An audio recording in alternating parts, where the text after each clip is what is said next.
Lester, highly unusual and pretty powerful evidence in this case. Prosecutors managed to amass evidence from Mr. Corcoran, Trump's own defense attorney, providing his reflections on the former president resisting efforts to turn over those documents back to the U.S. government, something the president denies. But it will ultimately be up to the judge in this case whether any of that evidence comes in, as it's usually shielded by attorney-client privilege, Lester. And there's a little mystery here. We're still waiting to see if Mr. Trump has new attorneys for this first appearance. That's right. We know 2 of his attorneys resigned last week. We're told a 3rd attorney, a former federal prosecutor, is still on the case. He actually came to Miami with Mr. Trump's. As for who else comes tomorrow, that remains to be seen, Lester. Laura Jarrett, thank you. I'm going to stop right there. Let me put this phone up real quick. Then I want to comment on what's going on with our prior president. You could tell by looking at him that he looked very distraught.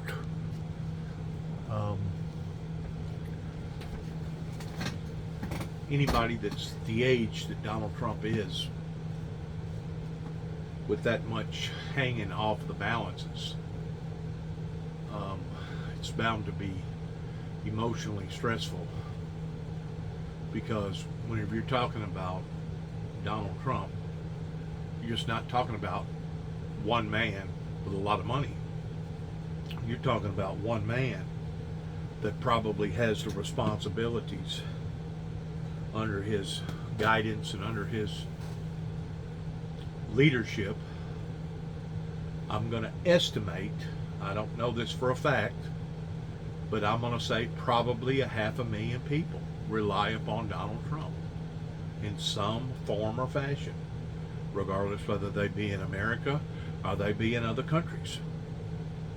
So whenever you're talking about a person with that type of load, that type of responsibility, yeah, that would be emotional for anybody, rich, powerful or not. But I just want to make a comment about Donald Trump. You know, back about, I guess it was about a year ago, I made a comment in all of his defiances that they was going to turn on him like a biting dog. And basically my prediction is now coming true towards them turning on him. Now, I don't know the extent of whatever restitution that the government is going to require from him. I know that it's basically a pile-on right now. I mean, they're trying to jab him up in New York. They're trying to, or somewhere up in that area. Now they're jabbing him down in Miami, and I think there's another case still holding of Atlanta, somewhere in Atlanta, Georgia. But Donald would not be going through all this if Donald would have listened to his advisors and the people around him, rather than Donald taking it upon to himself that he could fix it alone, and that he himself knowed all the answers, I guess, to all the questions. And whenever you have somebody that's this naive, his fall will be great. The higher you fly, the harder you fall, as the old saying goes. Hopefully they won't give him time, but I don't know. I mean, if you're talking about possibly the military intervening in regards towards a tribunal court regarding some of the charges, I don't know. I really don't know how far that the government prosecutors are willing to take this. And I'm pretty sure, because of the way that they was interviewing the top officials there at the last, I'm pretty sure that that a few of them, maybe all of them, I don't know, basically rolled on him. And it was either them or him. And of course, you see which way they're going. They're going towards him. So they're going after the big guy now. I pray for Donald Trump. I pray for his family. I pray for his responsibilities pertaining to all the people that he has dependent upon him. And this will be a heavy, heavy load that the American people will have to swallow and consume just over being rattled in the way that we've been rattled. And there's no doubt the swamp needed draining. But there was a proper way about doing it, and I think Donald just chose the wrong path in how that he wanted to drain the swamp. And who knows, maybe the information that he obtained, maybe he's got a justifiable reason for obtaining it, even as a United States president. Because if he come across something that was illegitimate to our government, I personally believe, since it has gone this far, that it needs to be identified, regardless of what it may be. I don't know what it may be. I don't think nobody else does neither, and there ain't no need of me sitting up here and speculating over it pertaining to what that possibly could be. Where he's really going to be in hot water is that if he has monetarily sold some of the information and given it to other forms of government officials, that will basically be the nail in Donald Trump's political casket. And like somebody said, I heard him this morning that they're wanting to bury him. They're wanting to bury him so that he would die in jail. Is what I heard a comment on. I don't know that that's true. Maybe metaphorically it may be. I don't know. And I'm sure whenever you climb up the top of the ladder the way that he has, even though his dad was rich, I'm pretty sure that he has stepped on a lot of toes going up this chain of command that he's went up.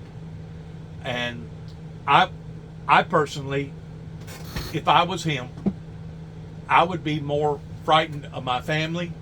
It wouldn't matter if it was my sons, my daughters, my cousins, my nephews, my nieces, my aunts, my grannies, whoever that was associated in a tight loop with Donald Trump.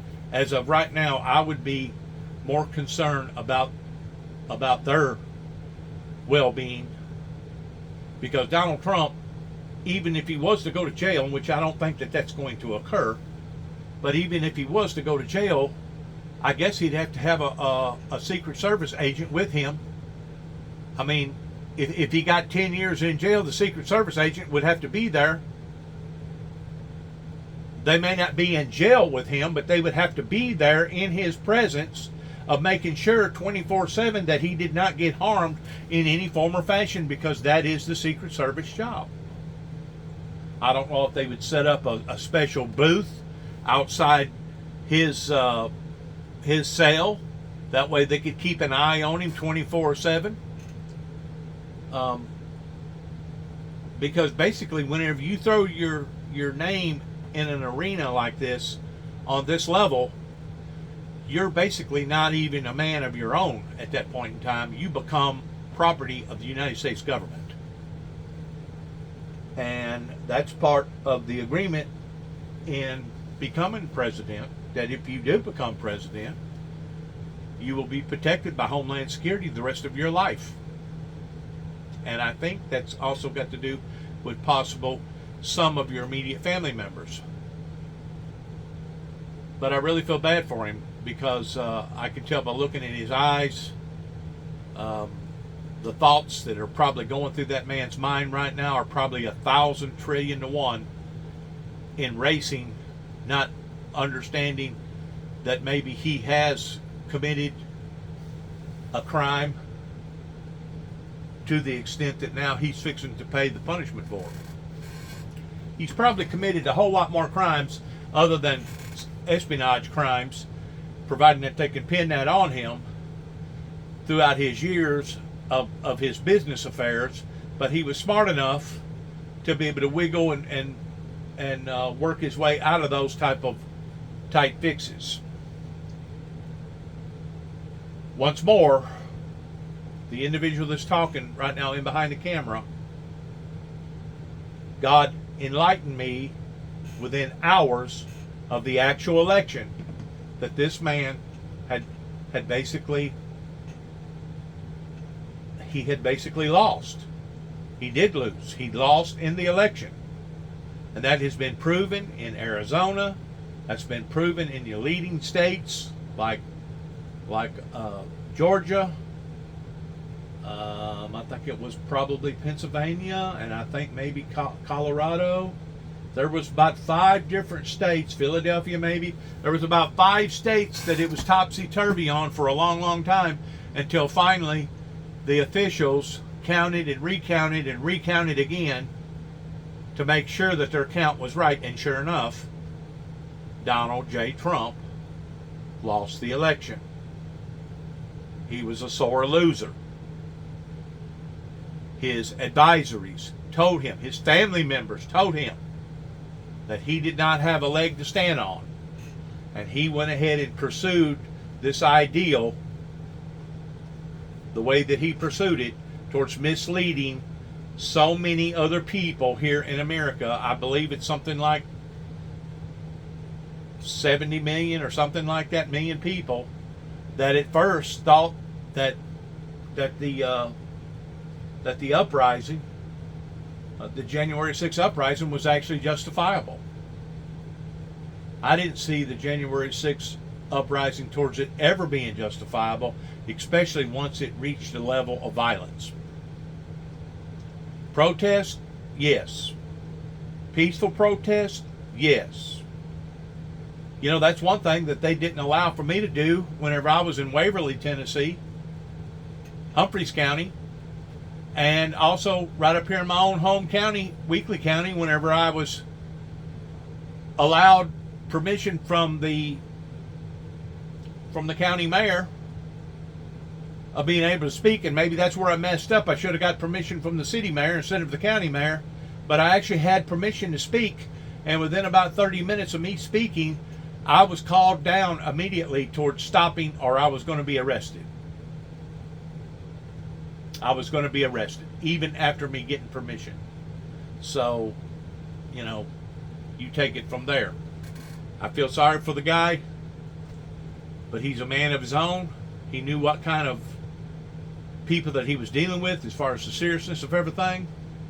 And he knew by him consistently doing what he's doing, knowing that he didn't have a leg to stand on, that he was taking a big, big chance. Now, once more, if he can redeem himself in the eyes of the people towards convincing the American people that whatever that he done in holding those records, that there was something in those records that needed to be exposed to the American people. If he can convince the American people what that he had done was justifiable, then basically he would be liberated.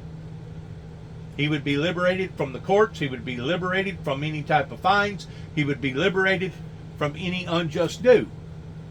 But I don't know that he's got that type of information, and I don't know if he did have that type of information, if he would be willing to share that information to be able to get himself out of this type of a hawk. Because right now he's in serious hawk, and he knows it, and you can see it by the expressions on his face. Efforts to turn over those documents back to the U.S. government, something the president denies, but it will ultimately be up to the judge in this case whether any of that evidence comes in, as it's usually shielded by attorney-client privilege, Lester. And there's a little mystery here. We're still waiting to see if Mr. Trump has new attorneys for this first appearance. That's right. We know 2 of his attorneys resigned last week. We're told a 3rd attorney, a former federal prosecutor, is still on the case. He actually came to Miami with Mr. Trump's. As for who else comes tomorrow, that remains to be seen, Lester. Laura Jarrett, thank you. Now the investigation of that collapsed highway in Philadelphia after a fuel tanker truck crashed and caught fire. Emily. All right. You see the black smoke right there? How dark and black it is? That's within like seconds whenever that thing first blowed. Let's go on with this. Crashed and caught fire. Emily Aketa is there tonight with the latest. Tonight, commuters in a crunch after a fiery crash that collapsed a critical section of I-95 in Philadelphia. Out of control here. Thick plumes of smoke emanating. See what I'm talking about pertaining to if that building in Mount Carmel basically was ignited by gasoline. Do you see the difference in the type of smoke that it would be producing and putting out versus the type of smoke that it was putting out during the time that the building, within, let's say, 60 seconds of the building actually catching a fire? That smoke right there is dark, deep black smoke, and if you look at what went on with Mount Carmel for the first 30 seconds to 60 seconds, that smoke fire don't look nothing like what happened in Mount Carmel in that building. Why? Because the agencies are different. The agencies that's burning right now, because gasoline is an oil byproduct, to where tear gas, depending upon what they mix the tear gas with, could be a completely different combustible product. Accident involving a tanker below that authorities say was carrying 8,500 gallons of gasoline. 8,500 gallons. 8,500. That's almost 9,000 gallons of petrol that was ignited instantaneously. What can you tell us about the circumstances leading up to the vehicle fire? The tractor and trailer was trying to navigate the curve, lost control of the vehicle, landed on its side, and ruptured the tank and ignited the fire. The commercial truck crushed by the collapse. And tonight, Pennsylvania State Police confirming a body was recovered from the wreckage. And you can see just how massive of an undertaking the rebuilding process will be. Crews right now clearing out 500 tons of debris. I-95 is the East Coast's main highway, stretching from Florida to Maine. And this section typically sees 160,000 vehicles a day. Now severed, the Transportation Secretary warns both commuters and the supply chain will feel the impact. This is going to be a major disruption in that region, and it's really going to affect the whole Northeast. All right, pulling up where 95 is closed now. Standstill traffic snaking along I-95 as drivers brace for longer commutes, and the interstate closure funnels people onto local roads. This is a way that I would never take to work under normal circumstances. The devastation is reminiscent of an interstate failure from a fire in Atlanta back in 2017, worsening the gridlock for weeks. Steel girders supporting overpasses like the one in Philadelphia can become vulnerable when exposed to flames. According to engineering experts, steel loses about 20% of its strength at 750 degrees and half of its strength at 1,000. Now I want to stop right there. I got something else to say. What you just listened to was statistics, science facts of what happens with metal that basically blows the theory out the door, as far as I'm concerned, of the Twin Towers not being taken down by fire. Besides that, jet fuel fire is a lot hotter than that type of fire. And like I said, if it was hot enough that it caused a bridge to topple, what we've seen with our own eyes towards watching both of those buildings pancake upon top of one another basically verifies that it could have actually occurred the way that a lot of people thought that it occurred, without there being some sort of an inside job towards some demolition experts planning various explosives on various areas of the columns that would cause the building to collapse that way. besides that, proof is in the pudding towards what you just got through seeing. And I'm pretty sure, I may not be completely sure, but I'm pretty sure based upon the load content, those beams that was in that highway right there are probably going to be thicker on every level, horizontally and vertically. They're going to be thicker and more mass than what the beams was in the upper levels of the Twin Towers. Now, the lower you get towards those big high-rise buildings, the bigger and the thicker those beams become, because the more weight that's going to be on the bottom part of the building than it is the upper part of the building. So the engineers, the architects, they gotta make confiscations for the differences between a beam that's going to be on the bottom floor versus a beam that's going to be on the 40th floor. So the beams that was in that bridge right there, that somebody had already done calculated. Well, let's say that there's enough length for 3 18-wheelers, and let's say both sides of the road has 6 18-wheelers, and the other side of the road has 6 18-wheelers, and let's say each one of them has 90,000 pounds. Somebody had to engineer those bridges, those beams, and put big enough boats in them, and put enough expansion joints in all that concrete to where if that bridge was to obtain 12 semi-trucks at the same time going over that bridge, that it would still maintain its structure and it would not collapse. Now, I don't know if anybody can understand what I just got through saying or not, because I'm not an architect, but I do, I did bounce around in architectural stuff a little bit whenever I was in the construction industry, and I do know that you base things upon the weight level, the length, the weight level, and etc. And everything has to be in conjunction towards it being able to hold. If not, it's an unsafe structure.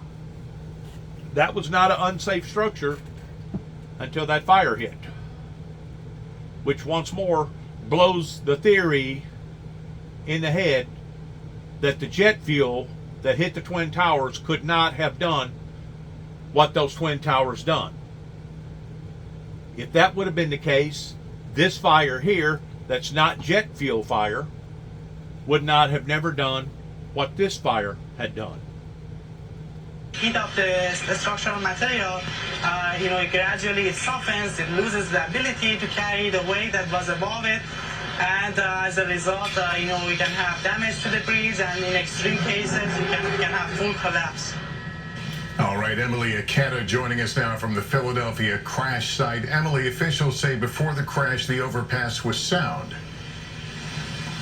Lester, that's right. This roadway was part of a $212 million reconstruction project that was just finished 5 years ago. And now crews will have to rebuild the north and southbound lanes, which you can see behind me. And it could be a matter of weeks, if not months. Lester? Emily Aketa, thank you. Also developing a boat ride in an underground cave in western New York turning deadly after the boat capsized with dozens of people on board. Jesse Kirsch reports. After an underground tour boat that appears to be like this one capsized in western New York, tonight police are trying to figure out how a tourist attraction along the Erie Canal turned deadly. In Lockport, New York, near Buffalo, authorities say this morning a boat with 29 adults on board somehow flipped over in a cave, leaving one person dead with 11 more sent to the hospital. A number of victims were on top of that boat initially when rescues got to him. But authorities say it appears at one point a man believed to be around 60 years old was trapped underneath and died. And it did take some time to get him recovered and back to a safe location. Unfortunately, he had succumbed to his injuries. Officials say some taller people were able to walk to safety on their own, with first responders rescuing 16 others.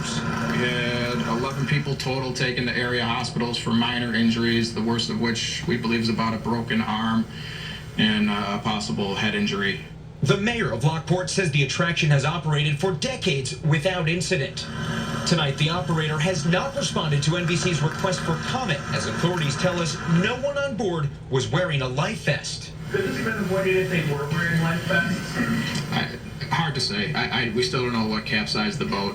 And even with a life jacket on, if the boat flipped in a certain way, somebody could still have been trapped under there. Question.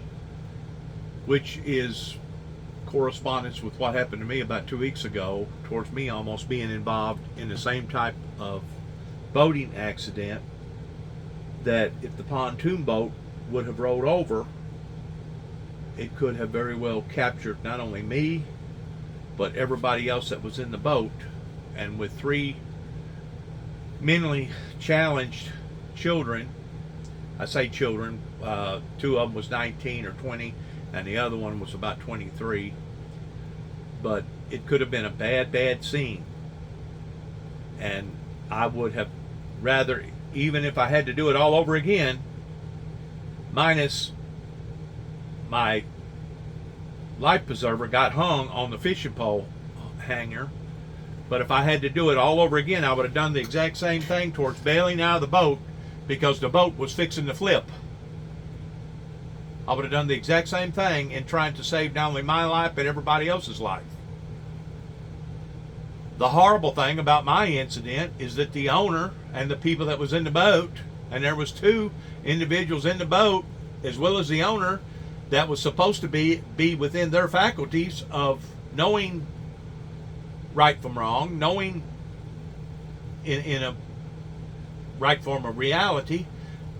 Out of the 3, neither one of them offered to throw a rope or even throw me my life preserver that it got hung on the fishing pole holder, with it just sitting there dangling. So beyond that point, I was struggling in turbulent water with waves coming over my head about 3 foot. And I don't know if it was the cold or what, but I lost energy real quick, to the point that I was fixing to die. I was at the point of death. Number one, you make sure the people that you put in charge towards a boat, that they've got good sense about them, and that they're not drinking.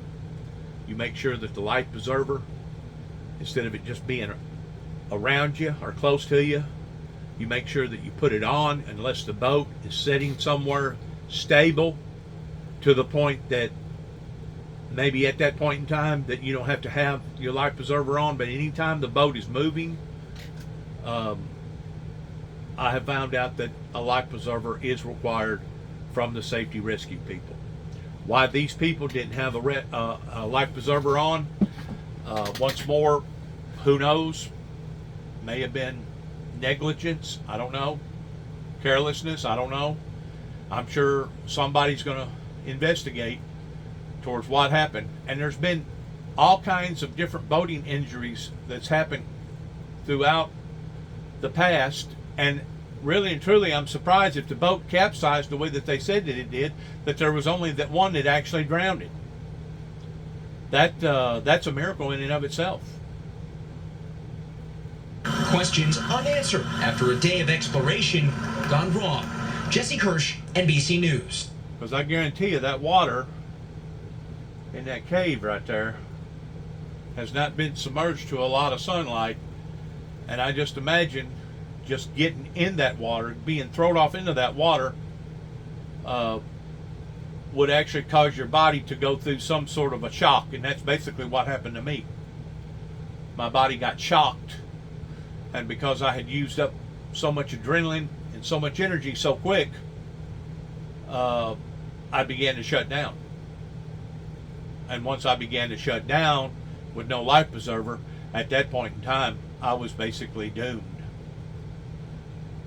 It just so happens that God allowed for another boat to come to my rescue, that I continuously thank them people from the time they picked me up, from the time they took me to the bank, thanking them and continue to keep thanking them to this day, because if it wasn't for them, I am 100% thoroughly convinced that I would not be sitting here talking to you right now over a boating water accident.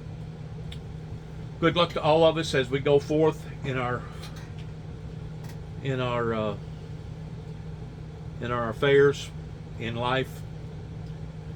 Always think of safety, safety, safety. You can't think of safety issues enough, regardless whether you're doing something at work or you're doing something for pleasure. Always think of safety, because the least little thing can occur, and it happens so quick that if you're not already prepared, it can catch you to the point like it did that individual,